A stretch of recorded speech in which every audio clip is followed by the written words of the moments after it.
In this video, I'll show you how to create a new list view in Salesforce Lightning so you can quickly focus on the records that matter most. Start by opening the object you want to work with, such as contacts, accounts, or leads. At the top of the page, open the List View drop-down and click the gear icon, then select New. Enter a clear list name, and Salesforce will usually generate the API name automatically. Next, choose who can see the list view, either just you or other users depending on your permissions.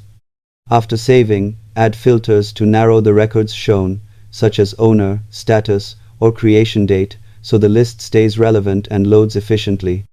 You can also adjust visible columns to highlight the most useful fields. Once saved, your list view will appear in the drop-down for quick access whenever you return to that object. Subscribe for more simple Salesforce tutorials.